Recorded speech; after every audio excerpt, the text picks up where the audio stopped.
Now let's move on to our next set of discussion, which is the era of specialized influencers here? Now, in this era of digital marketing, influencers play a very important role, as we all know that. And it is all more important to make good use of specialized influencers who are specialized in niche areas.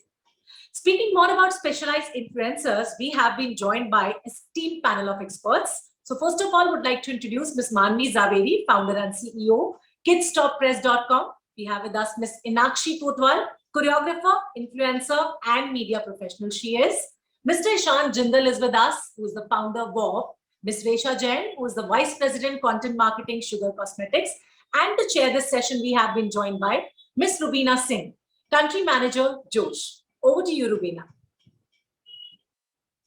Everyone, thanks for joining us today. And I'm really glad to be talking to such wonderful people on this panel today. And, when I was thinking about, this whole space of influencer marketing, we've all seen it, that there has been a gradual but eminent shift in the way brands go to market. And as the digital economy, becomes larger and larger. And India, as we all know, is a mobile-first ad economy. And COVID has only accelerated the use of social media platforms with an increasing number of people watching it, engaging with it, and sharing content that they like. And this exponential rise in the use of social media has further given rise to this whole influencer-led communities around, common themes, interests, creativity. And given the large population that we have of about 1.3 billion, realizing the potential of these communities for reach, engagement, and conversion is extremely compelling for marketers in this new world. And that's really what we are here to talk about today, that while modern consumers today look at user-generated reviews or one-on-one recommendations, micro-influencers can perfectly fit that spot because of their ability to establish an authentic connection with their audience as real people, real people who have real experiences, real stories, and to which the common man can relate to. And there is an eminent trust that comes from the fact that these people are likely to recommend product that they use based on their own experience, and micro-influencing, therefore, is becoming really, really big. And advertisers are also looking at the ability to run such campaigns effectively while bringing in the right systems, processes, and support that they need. And I think the evolution of the short media platform towards such rapid alignment or delivering the whole ecosystem for their advertiser is a sort of force multiplier on which the micro influencers can now grow and leverage. And jumping straight into this very interesting discussion, I don't want to take more time, but I'm going to start off with you, Mansi, first, wanting to ask you, it's an interesting space that you are in, kids and kids stop press. What got you to get into that space? How did the idea come to you? What was the journey like? Right. So I've had a marketing and communications background of almost 12 years before I started Kids Stop Press. And honestly, it was a marketer's mind thinking that increasingly 60% of your waking up time is going to be in front of a device. Why are we not communicating to parents in that space?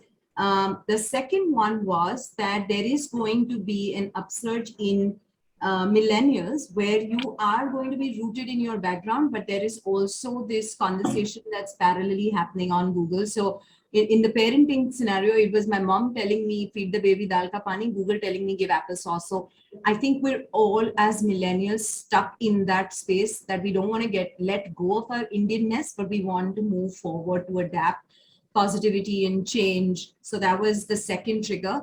And the third and most important was that I think the biggest gap was that everybody was creating or curating for very aspirational journey of your life, which is the youth. And I was like, but the one who's spending the maximum money is the one who's and is at a certain stage in their life is really the 28 to 45 or 24 to 45, and they have the longest consumer life cycle, right? Because once you're a parent, you're always a parent, right? And you're going to be stuck doing and making those decisions for a really long time. So that was one of the reasons why I started Kids Stop Press, and also because there was just a complete gap in the Indian ecosystem to find a trusted source where I could just blindly say, okay, this is what I can do with my kids because this platform recommends, or someone I know who's very relatable, because there is either Bollywood or there is no one, right? Or so literally that, but I know there's an entourage with that Bollywood mother, but there is no entourage with me. So how do I make, so therefore I'm a more relatable mom versus someone else. So how do I get access to what she is saying? Because I trust her more. I think I picked on some very nice things, and I'm going to come back to you, as we move into a conversation a little deeper. That how do you build trust? How do you trust whether it's Bollywood or whether it's somebody in Google saying something? How do you get it right? And I will come back to you with that. But moving on to you, Enaakshi, you know, you're a influencer now, and how did you think about it? Did you see a trend? Did you have to work hard? Or did it just happen incidentally? You just like started expressing yourself, people started liking it. How did it all happen? Very curious. So, Rubeena, I come from a mass communication background. I'm a bachelor's of mass media, and I'm a graduate as well as a dance background. I'm a graduate in Kathak. I'm doing Bharatanatyam, and I'm a belly dancer also. So, I was working in the media sector. I worked with various channels and radio stations and everything. And then I had this dance side to me where I was a performer. I was teaching and I was performing. And I was performing on stage. So I used to perform at I performed at some of the very prestigious festivals internationally and nationally. And I have a clientele which is from nook and corner of the world, because I'm an Indian classical dancer and they love our art.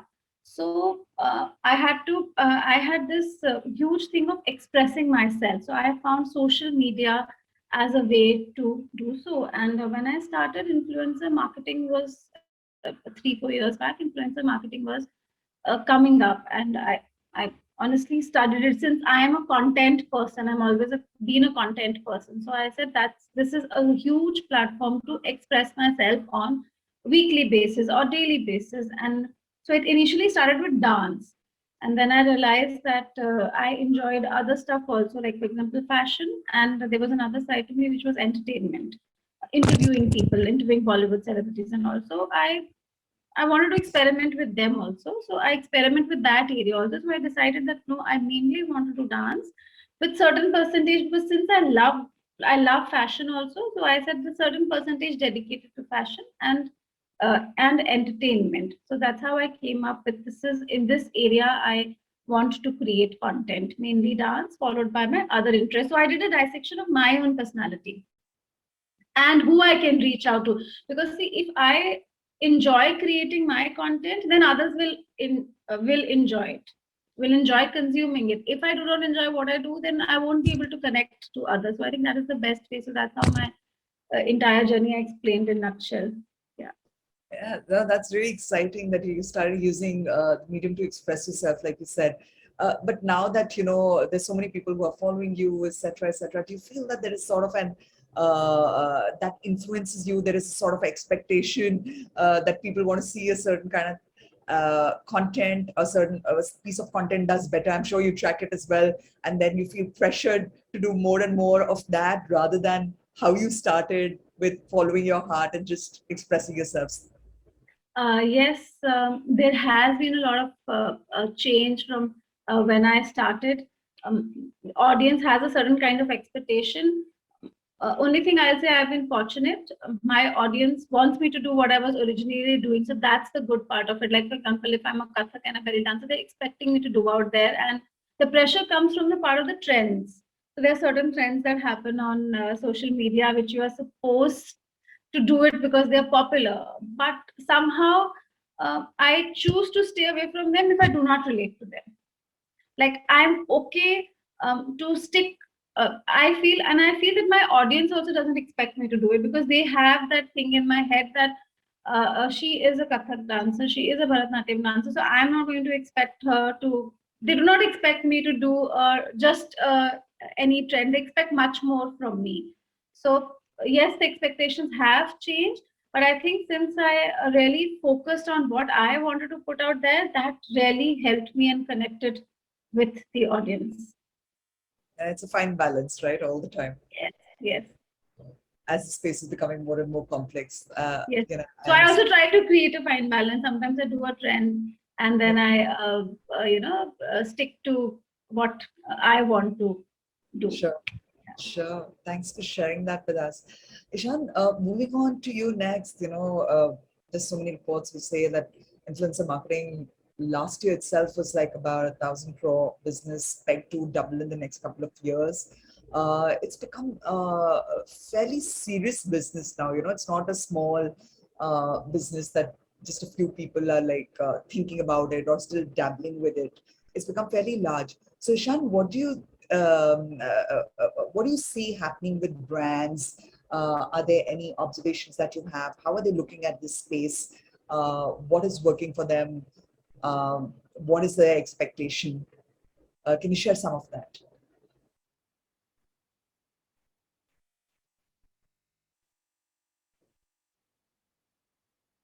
Ishan?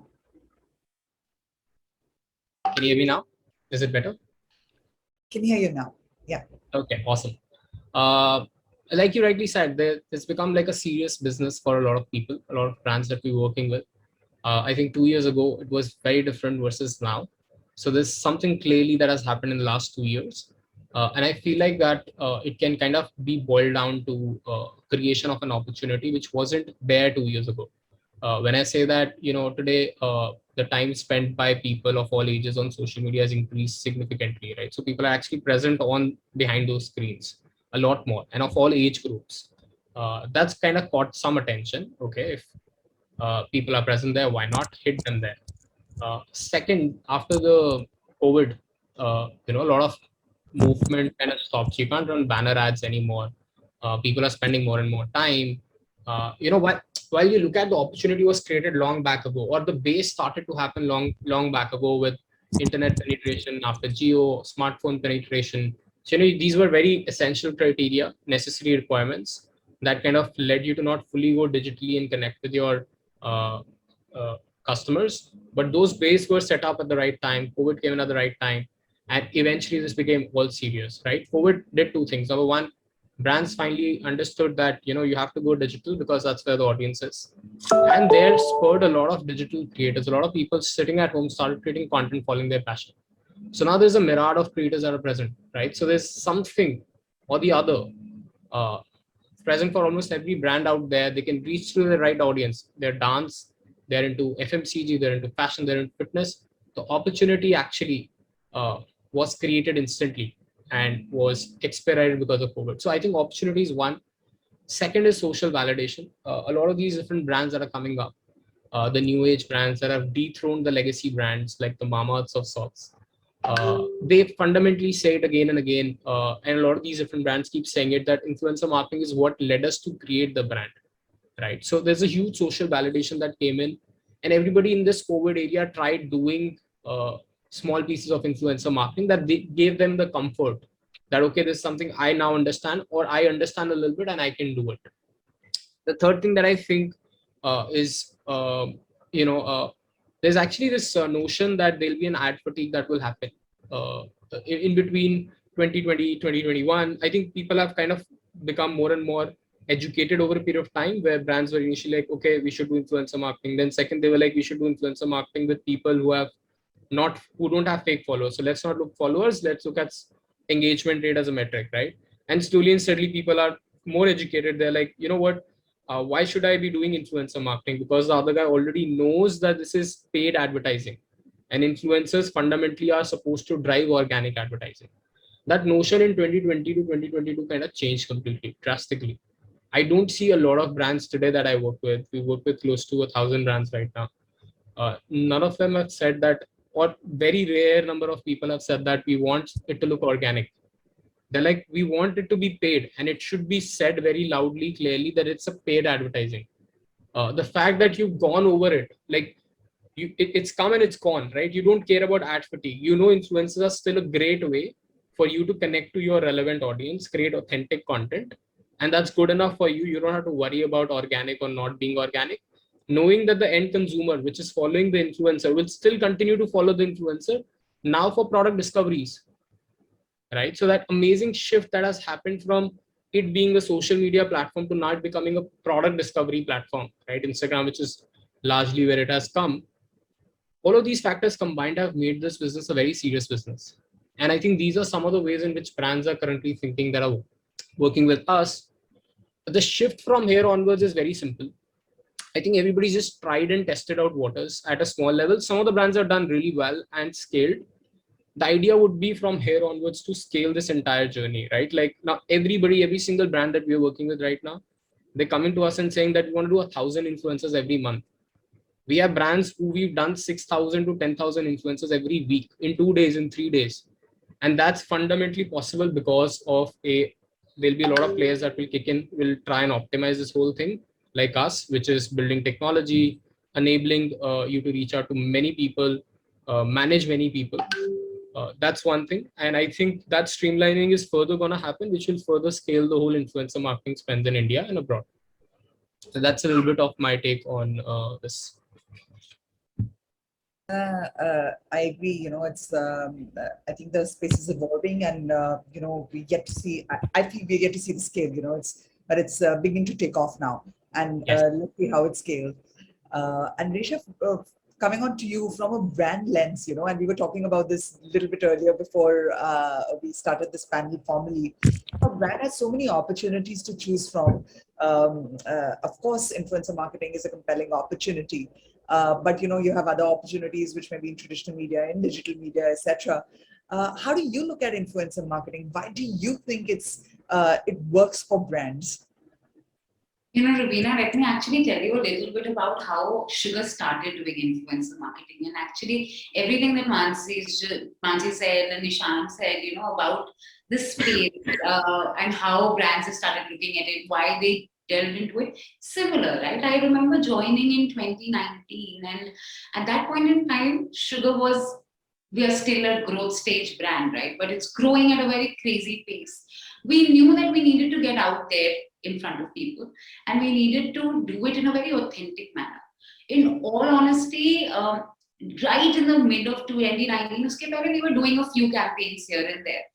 We started a very, very proper program, which is probably one of the first nano and micro influencer programs in the country. And a lot of the influencer marketing platforms that were made, we sort of consulted because we were trying to get somebody to help us because we were trying to scale it very quickly.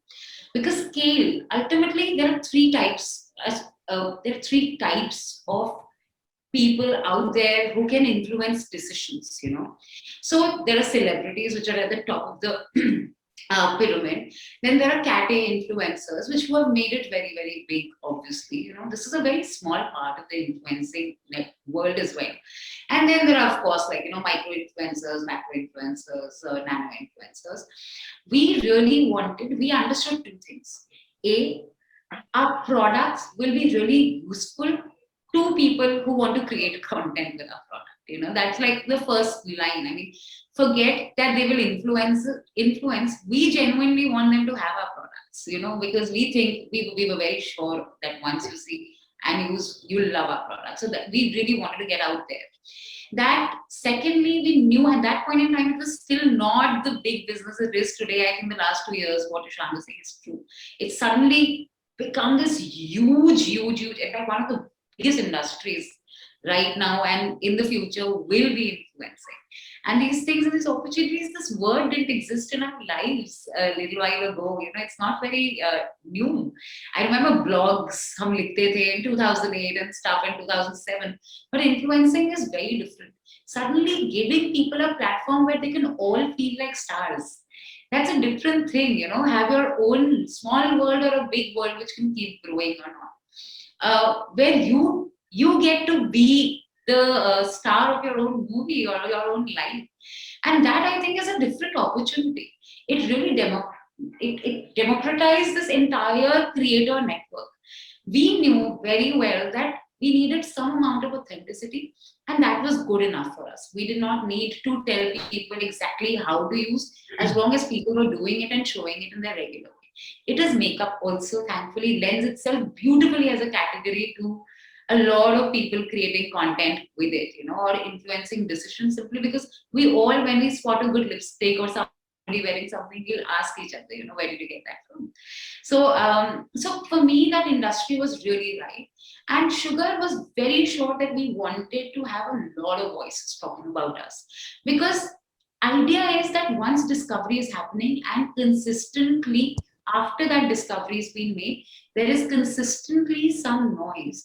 I don't really need people to buy lipstick, and there's no way that I think that I can influence people to buy lipstick every day or every week, But if they keep looking at my lipstick, at least I'm in their consideration set, which really helps me. We also really had a very clear pathway that Instagram, Facebook, these are the channels which we will use for discovery. YouTube, we will have for both discovery and consideration, because the channel again is a consideration stage channel. So we crafted out a pan audience thing. We have now 7,000 influencers which work with us on our own roles, in a way, like not roles, but we work with them so much. And you have no idea, it is actually very, very, it makes me very happy to say that some of them from 2000 we picked them just because they created great content. We were almost like scouts. We used to sit and watch content every day for 6 months, the whole team. And then we'd be like, ye bahut acha content banate hain. We used to just be fans of all these content creators. We'd go to them, we'd give them our products. Thankfully, they also liked us a lot in Sugar. But now they have 100K, 200K followers, and we still have the best equations with them because we genuinely want them to win. And I think once the brand is genuine, they also believe.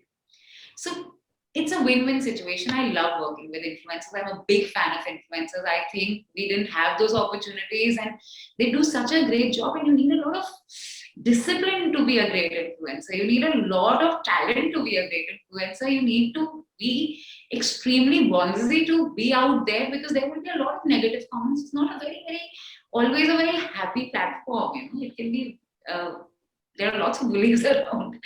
So we want to be there in the entire life cycle of an influencer. And we are the brand Ishan that really wants to do 1,000 influencers a month, 10,000 influencers for campaigns. It has worked beautifully. So it's amazing, Resha, like I didn't know that, sort of not on your roles, but you work so closely with so many influencers directly and over the years. So that means you're seriously investing into the community and in the space, and you think this is really going to scale for you. This is interesting if brands are starting to look at it from that way, and that's how I think the whole space will scale. And coming to you, Mansi, are you doing something similar? Are you using influencer marketing as well? What are your thoughts about it? So, I have, while I agree with Ishan and Resha completely, but I also have a counter view to this, which is there is, as we're talking of a different, we're talking of not disregarding that there is a certain demographic, both from age and socioeconomic class perspective, who will not buy everything that is so mass. So if I saw a brand and if I saw a brand being used by 10,000 people, unless there is a very, very strong use case, or I know somebody in my ecosystem has recommended it, I will not reach out to that brand, right? And we're seeing that in the parenting segment. So I'll give you a parallel, when we're working with a lot of, when we work with a lot of influencers and we work with the brand directly to rope in influencers, we make sure that the profile of the influencer and their content kind of fits into the parenting story or the organic story or whatever is the brand peg that we want to work. We also work with brands in a very integrated fashion. So example, we did a campaign last year with Lego, and we ensured that when we are recommending influencers, we're not saying, okay, go take, and it works specifically for this brand, that it is premium. we're not saying go take 1,000 people. We're saying which are the influences you're missing in your piece, right? You're not talking about inclusivity. You're not talking about diversity. You're not talking about special needs. So we bring in those filters as well, because I feel for some brands, that sort of filter is very, very important. For us, it's not all about the number game. Like Resha said, you cultivate people right from 2,000 to a certain, to a certain segment. For us also at Kidstop Press, when we've been recommending brands, we will not pick out a brand that does not gel with our brand philosophy. Like today, if I'm creating content constantly on, give your kids the best food, or, it should be healthy and it should be natural and not processed. And tomorrow, if I take a pack of cereal and I put it there, like Resha said, you will get flack for it as well, right? Especially in the parenting and baby care segment, we leave it to discovery. The consideration, consumption, we leave it to the parent, because every parent, every child is so unique, right? It's because sometimes you may have sensitive skin, sometimes you'll have, something else happening, sugar intake itna zyada hai, itna kam hai, because it's at the end of the day, it's children that you're dealing with, right? So I think it is very, very category specific when we work with brands, both from promoting it on Kidstop Press, whether I am talking about it or, we have a whole panel of influencers that we are talking about. We're making sure we're putting those filters into place. And I think that's coming back to the question you asked me on trust, right? If you are going to talk about everything, then you mean nothing to no one, right? It's better to mean something to someone than nothing to everyone, right? So I think in our case, and maybe because we're in a very, very specialized space, it kind of works for us. And within the same brand umbrella, when we worked in the personal care space for babies, we've seen that if a brand has both, so example, hypothetically, if it was sugar has sugar and sugar looks, then, if I'm talking as an influencer about both the products, it may not work so effectively, right? Because then my sort of audience set is going to like, acha dono, because they're connecting with your lifestyle. I think that's very important. When you're picking influencers, you're picking their entire feed. You're not picking that one post. Because suddenly if I talk about, and I've never worn bright shades in my life, and I suddenly wear it, it's got to be talking of a switch or a transformation in my lifestyle, right? So I think when a brand is picking an influencer, or when agencies are picking influencer, you're picking the lifestyle and not a single post. That's the kind of filter we put into our strategies. Sure. I'll get back. Actually, I love what Mansi said, and I think it's so important, so important. Mansi, I agree. In fact, in numbers, to ab aa pa rahe hain, because we are able to do this. We've been able to build a team. When we were like in 2019, when we started out with 2 people, it was impossible, right? We used to actually go through every profile. We used to do an audit study for the influencers. Sometimes I really feel influencers could come to us and we could give them strategy of, aapke channel pe ye chalta hai, aapke channel pe ye chalta hai. This is what your audience relates with you. Resha, karna chahiye. Like work with Sugar and we'll do a free Insta audit of your account. See? I think I can do it for other brands and competitors too. Sometimes I keep I'm like, oh God, there is somebody looking at this. But favorite pastime. So I completely agree with you, Mansi. Without that filter, though, it's not strategy. Anybody with that way, it becomes easy. In fact, there are Pepsis of the world, and for me, like the Nikas of the world and the Mintras of the world, with like deeper pockets beyond what. But when you have that filter, and even with the 1,000 ka stage, because we do 5 or 6 campaigns, so there is a skincare launch, there is a lipstick launch, there is a launch for a product which can work for older audience. We also really try and, so sometimes now we have a double strategy. So we have this specialized group of influencers, right? Similar to you, like makeup, then we go to fashion and lifestyle, then we go to all the other niches, which is regional, LGBTQ, men. We have these 5 or 6 different things, interiors. So a lot of food, baking. These are things that people are still talking about and to, So we also have this entire way. So every campaign, when we do the 1,000 influencers, there are 5 or 6 campaigns, and every campaign is actually thought out of, because I don't think without that, there's no strategy. Other than that, 10,000 things happen when we have a very compelling campaign for, say, Women's Day.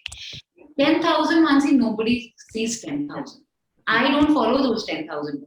So we actually seed it with the 10,000 so that at least some people have watched it with 2 or 3, because that's at max the maximum that they're going to actually see. Right. 10,000. And adding to what Resha is saying, I think it's so important for brands when they're picking, that they pick from different lifestyles of a person's life, right? And I get a lot of this. That example, we've never at Kitchopus, we've never worked with a makeup brand. I think they assume that the moms don't wear makeup, right? So I think that's an assumption. Or, they're sometimes talking about digital or insurance or whatever, right? And they'll be like, okay, we don't want to, even though it's the father who's buying and significantly, but on Women's Day, you will have a normally stand out, say, okay, I will do a campaign with a woman, but otherwise, round the year, they don't even engage with you, right? So you'll also have brands who do these one-offs, and that's such a typical waste of effort. Sure. So I'm going to bring back the conversation again to, I think, where we started. And, while I agree with both of you, Mansi and Resha, that, it's important for a brand to obviously understand who they're picking and the kind of influence they're picking, and have some amount of consistency in the work that they do. And they cannot just have these one-odd things which feel good and right, and not have it as part of their core. So that, I think, most brands very conscious about it. And given that it's on social and people are very, very discerning on social, so I think brands don't have a choice. They have become much more conscious. It's not a one-way conversation. And like Resha said earlier, it's not just that the influencers who get the backlash, even brands get a lot of backlash if they don't do things rightly. So I think that part brands are managing well. But my question more was, around, how do you get that trust, Mansi, which you alluded to, that when you started off, it was about building trust, right? Now you got like these, a bunch of people who are perhaps doing it for monetary reasons, endorsing brands. And then you have a sort of a content platform, which you're saying that, okay, fine, I'm curating this list for you. So what do you think the user is interested in? And why? I mean, ideally, like Ishan also said, that brands are today conscious. They want to put up paid advertising right in front. They don't want to deceive the user. They've evolved from that. In spite of that, users are saying, okay, I want to consume more and more of that content, right? Even if it's paid, and I know it may not be actually how the whole industry started with it, or like what Enaakshi started saying, that I'm a dancer, I started dancing, and that's how I really started off, because I love doing that. So where is that headed? So one, for us as a platform, we've ensured that there is a fine balance between content and collaboration, right? And content forms 80% of our platform, right? Collaborations are 20%, and therefore we're not a mass sort of platform, right? Because like I said, we're in the parenting space where it's very, very important to be picky and choosy and talk about the right things versus saying, okay, I will give you like, a billion impressions or whatever. Nahi hoga, because I'm dealing with a very, very specialized niche. So that is one. And the second is, we always create content, whether collaboration or content, with 3 pegs, which is use case scenario, which is why will how will it be integrated in a woman's life or in a mother's life.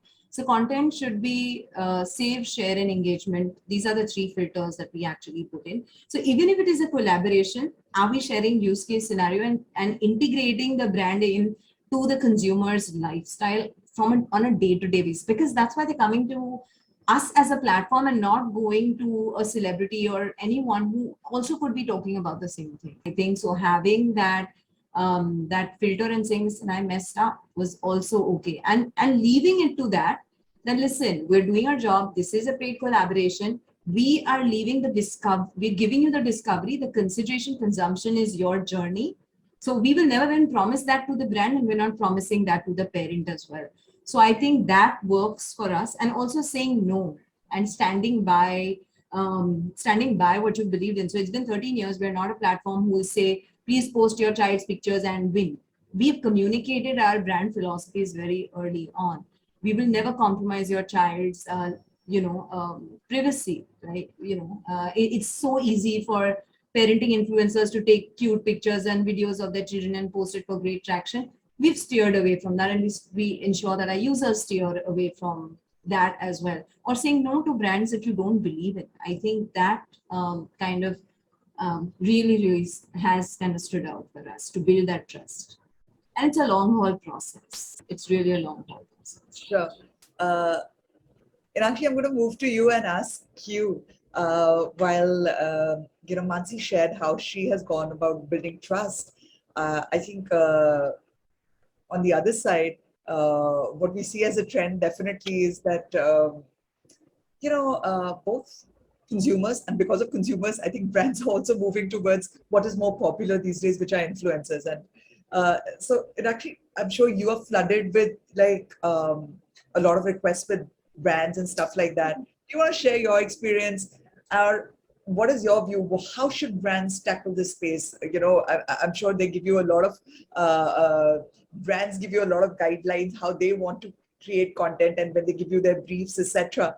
Do you think this is the right way, or they should give you freedom, or how should they go about doing it? What do they do right and what do they do wrong, and what would your recommendation be to them? So certain brands give exact instructions, and I think that's fine enough. Like there are certain rules which have to be followed when you're doing an ad or something. So that's pretty fair. But there are certain times when I feel like, for example, there are certain brands which approach you, which want barter, or there are certain hidden things in it, which I feel is not fair, and it's a wastage of an influencer's time also. Like I get so many fashion things internationally, I get so many mails, but there are a lot of hidden things in it. So there is no clarity. There's, I think they need to communicate clearly to the influencer, and there has to be trust and there has to be honesty. You just cannot communicate something to me and there can be a hidden cost in it, or there is no clarity in it. So I feel there should be first honesty and integrity, which is very important, which is coming in with the agency's role. And then I feel that a brand's long-term relationship is very important as far as influencer and brands are concerned. What do they want to achieve? So sometimes sometimes a direct influencer who creates content is not necessarily your exact target audience. Like I'm in the dance space. When I do a class, 100 girls ask me what lip shade you are wearing, or what brand of dress you are wearing, or where did you get your haircut from. So I'm an indirect influencer for you. But I create that aura around. So I think brands need to really understand that as well, because sometimes they just go for direct, somebody who creates a content which is directly associated with them. This is what I have noticed. Now, when I make a dance video and I wear something, so it really matters. People do ask me. So I think what you're trying to say is they should go a little bit more deeper, peel the skin of the onion a little bit more, get in more layers, and then see how they can. Yes, what your influencer is, who is he interacting with? So see, I'm interacting if I'm interacting with your target audience, that might not directly come on my profile, but I am interacting with your target audience, so that's how your brand can benefit. Like when I do a workshop and I wear something, I remember I used to do belly dancing workshops, and I say I wear a harem or I wear a certain kind of a dress. There are people who want that exactly, where did I get it from? So I might not be a direct thing for the brand, but I might impact their product more deeply than an influencer who just creates content on cosmetics. Sure. It has what I have experienced in my journey. So, Enaakshi, I want to ask you a question. Have you encountered experiences where brands ask you to do a certain kind of content, and it's not going to work for your audience, and they still insist that you do it in that particular way? Do you think that happens, or they let you be creative and let it to your creativity, just give you an overall brief and it's left to your creativity? So I think, like you said, the mandatories have to be there, the CPAs, yeah, the mandatory has to be there. So do you think you've been forced to do things and you've had kind of sort of struggles explaining to brands why you may not want to do it in a certain way? And do they give you that choice, or they sometimes just don't agree and they're very, very sort of... So some of the campaigns are very structured, which is good, and some of the campaigns are not related to the content, I create. For example, if I do not have a pet and you give me something related to a pet, I feel I should not be promoting it, and I do say no. Yeah. I do say no to it because it is Sure. not, it's not related to my, I know that it will not create a right kind of impact. And I feel it's sometimes better to be honest than, to say that I'll No, do it. my question is slightly different. Let's say it's something, let's say you were to have a pet and it's a pet brand which comes to you and say, create content for me. Do they like sort of, almost give you a script that this is how we want the content, or they leave it to your creativity to do it the way you like? Mostly they give you a script. They give you a script. You think Yeah, this, yeah. you think that's the right way, or should they give content creators a bit more freedom? They should. So it is a balance. Sometimes it works wonderfully, sometimes it doesn't. Sometimes I think if you give content creators a space, it will come out more natural. So, for example, if I make a brand a part of my vlog, Sure. like, I did a vlog recently where I said how my day looks like. So I wear makeup first and then I do a workshop. So if I integrate that in a subtle way, I think that can also have an impact. Like, so if I'm promoting a product and I touch the right chord, you are going to buy the product.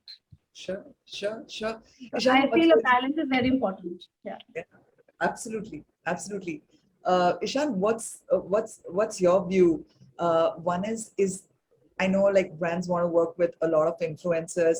Is it that they don't have access, and because they're working up thousands of influencers, that's why they're giving such like sort of tight scripts and not giving them enough creativity? Because what's going on with the brands? How are they thinking about this?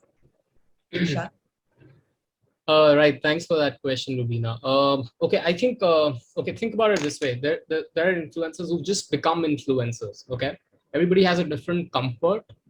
Want you to, in an absolute ideal world, creators are supposed to create content on their own, bring their own creativity and flavor and all of that. Are all creators able to do that? Perhaps no. And that's where some of the brands come in and help you out and say, you know what, here you go. This is a script, follow the guidelines and you'll be good. You'll be fine. When we are working with different kinds of influencers and brands, we've kind of felt that the need has come not just from the brand side, but also from a lot of influencer side. When you go macro or nano, for them, they're doing it for the first time. For the larger people, they have their own teams that help them with the concept notes, they help them with the con writing of it. So I think the need is, I think, both ways. It's fairly early. Influencers are also new influencers, right? This whole industry and this job has existed for a couple of years. It's not like doctorship that's existed. There are a lot of information online. You can just read and you can be fine. So I think it's some way a help is provided on both sides. Sometimes marketers kind of become slightly more, okay, do this way only because we don't know what you'll end up doing, right? Like that's because of the uncertainty. But I do find a lot of brands are fairly open. If influencers can do a good job on their own, they would prefer that than perhaps fixing to a script. In fact, nobody would like you to read a script, right? Like it just feels so inorganic. 1,000 people reading the same script over and over again, it's not gonna benefit anyone at all. So currently it's a balance, right? Like so. I feel somehow the industry is surviving. So we'll kind of let it be this way before the industry becomes mature and educated enough to kind of do it things on their own. And once they do, I think perhaps there'll be more independence given to creators and more comfort that brands will also have sharing that independence. You do what you do because you've been doing it for years. So I guess we are somewhere in the middle path there. Yeah, and I think we're being hard on ourselves. Like I said, the industry is very new and it's yet to mature. And I guess when we get to those maturity levels, we'll get there. Yeah. Resha, a quick one. I know we're running out of time, but I want to pick your brains. Because you work with an army of influencers, and I'm sure not all of them are Cat A and Cat B. They're like micro, nano influencers. What do you think about that space? Which is, and we were at the Josh event last night, and I find that community so vibrant, so upcoming. Because like Mansi also said, each of them are specialized. They do things what they're good at. They may not have like the biggest base, but they have high engagement rates, etc. They're doing it in different languages. They're doing different kind of content, and they're able to express themselves in the way they feel most comfortable without being guided by perhaps strict scripts and stuff like that. What's your experience been working in the micro, with micro and nano I influencers? just told you, Rubeena. I mean, for us, it has been a proper program over 2.5 years that we have sort of built. For me, it's absolutely, I find a lot of joy in working with the micro nano influencer community, because it's actually a community which really wants to create with you as well. After a little while, as you mature in the system, many people are not as open to creating with you, or don't have that kind of time to create the kind of stuff you want to create. Now, to even explain this, brands also have many limitations. Brands also have a certain amount of money. They also are growing. They also pay salaries. Many people, and I think, especially Rubeena, your questions, you are obviously convinced that brands are like are these slave masters which give like these crazy scripts to people. I mean, My apologies. I was like, wondering when that happened. I Like, because I was thinking, tell you, my experience has been very different. There are 5 out of Resha, sorry, I'm going to correct you there. The reason why my question was like, how do you manage the scale? You got to work with 1,000 influencers, and I've also been on the other side. Scale with the right people and the right tools. Yeah. Thankfully, now there are agencies like what Ishan is running. Secondly, you also build expertise yourself. And when you have already over 2.5 years of work is literally 900, 800 days of work, which basically means that there are lists. And I remember when we didn't have tech tools, we used to maintain it on Excel sheets. So you have names, you have how they are working, how their audience is responding to it. A lot of times you work with many people and you realize that, as much as they have like a big base or a small base, their audience is they don't care about us that much. So the percentage of them who are men are 82%, suppose, or 77 or 67%. At that point in time, for the value that the brand will also drive, sometimes brands are also extremely in a position that either I do it or I don't do it at all. Right? So we try and work with as many people as we can. We try and work with those people based on what we are doing. So suppose it is a really big thing that we are trying to lead, and it's going to be what we are going to message, what our messaging will be for the next 1 year. Becomes very important to then build up that campaign in a very, very organic manner with 100 voices every month, so that there is consistency in messaging. Similarly, if it's a launch, then it's a done deal. We do it right then and then. It's a team effort. We use amazing tech tools to be able to manage it, to be able to see how we are working. We have weekly crazy like analysis and reports. It's very data driven. It's very like go inside, understand what's working for the influencer. We recently actually did something very interesting. If you see Shana's skills, there is a reason why people relate with her. It's the way she speaks. It's her, and I've seen many brands go to her with an English script, which she reads out, at times, and it sounds weird. Of course, even when we went to her, this was a paid partnership, because but we asked her to do it her own way. Now, I'm not saying we do it every time. Like Ishan said, you will not believe the number of times. And because we've kind of curated this program, Nano Influencer program, a lot of influencers come to us and they actually said, क्या आप मेरे को reference दे सकते हो? क्या आप मेरे को बता सकते हैं आपको कैसे चाहिए? उनको help होती है. They call us half hours. They talk to us कि मैं ऐसे बनाऊं. They also really want to talk to somebody and collaborate and create stuff. So we actually handhold, because that influencer's journey it's amazing to be a part of their journey. There are a few names that I get emotional about, because they go on their stories and talk about sugar, and how much they helped us. So it feels really good to be able to do that, actually, honestly. But with Shanaz, that video was a success, like a huge, huge success. And she was exactly herself, and which is why it was a success. So if you are doing good content strategy, influencer marketing is just a small part of great content strategy. And good influencer strategy for micro and macro influencers actually means helping them become powerhouses, And then, there will be money, there will be brands, there will be so much. That's for them to decide how they grow.